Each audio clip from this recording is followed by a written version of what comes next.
Are you feeling stuck, unmotivated, or burnt out during your fitness journey? Today we're going to talk about how you can reset and get back to loving fitness again. If you're new here, welcome. My name is Miranda. Like, comment, subscribe. If you are not new here, welcome back. I'm so happy that you're here. I'm excited to see you guys. Today we're going to be talking about what it means to be burnt out during your fitness journey, but also how you can overcome that in order to make fitness fun again.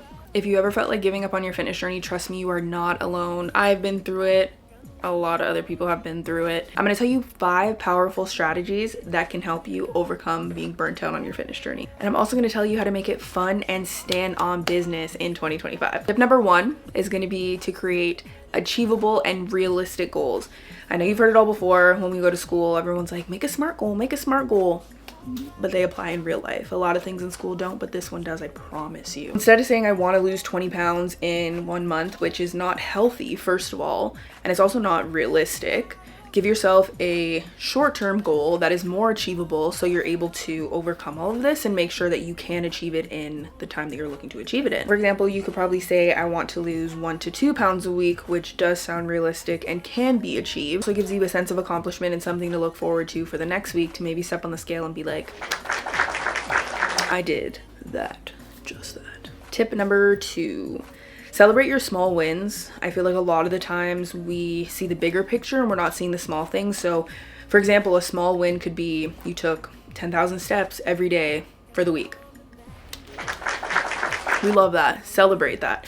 So instead of looking at the bigger goal, make sure you're looking at the smaller things to give yourself a little bit more motivation and to push you to see what you could achieve next. When you do this, is also going to help you stay motivated and realize that you can achieve the bigger goal by taking the little steps in between. Fitness achievements are a big win, but it should not consume you. So make sure that's another thing.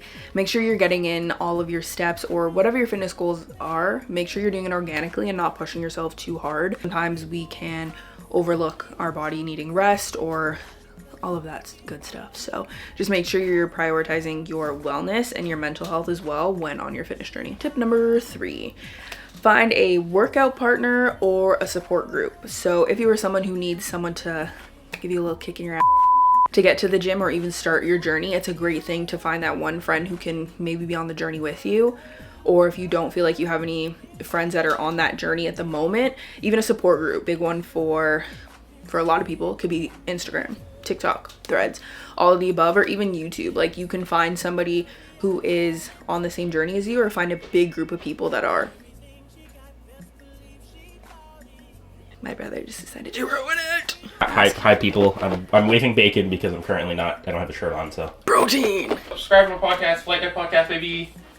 Blue Jays News. Woo. Okay, back to what I was saying. Find a gym buddy, a support group to be able to help you along your journey. It is one of the best things you can do because a lot of people are on the same path as you. So it makes it a lot easier to kind of give yourself a pat on the back, give others a pat on the back when they're along the same journey. So it's always a good idea. Make sure you're checking out Instagram, because I know a lot of Instagram people have support groups, or even Facebook. Facebook has support groups, right? I don't know, I don't use Facebook anymore. Tip number 5, visualize your success. I think that's a big thing. We tend to know what we want, but we can't visualize it. So sometimes I like to tell people to kind of be a little delusional. So if you think that you're going to achieve a certain goal and at this point in time it seems unattainable, nothing is unattainable if you're going to work for it. So I always believe in being delulu for the salulu, you know? Visualizing your fitness journey can look like you making a vision board, you creating a Pinterest board to save all of your inspiration. And this could be with your food, this could be with how you look after your journey, this could be how you want to feel mentally with quotes. Like, all of these things are so achievable, and I think it's a great thing to use. I don't know if you guys can see, I have my vision board in the back there, but my vision board a lot of the time is not only success for my physical or like what's going to happen next in my life, I also put things that are emotional. So I add things that are emotional. So how do I want to feel in the next year?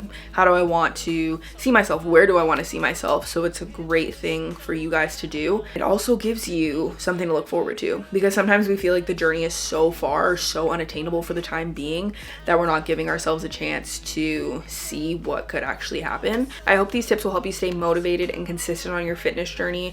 I look forward to sharing more tips and tricks with you guys. So if you would like, comment, and subscribe, and I will hopefully be posting every Thursday for you guys. I hope to see you in the next video where I'll be sharing the ultimate 30-day confidence building guide for women. So hope to see you next time. Bye guys.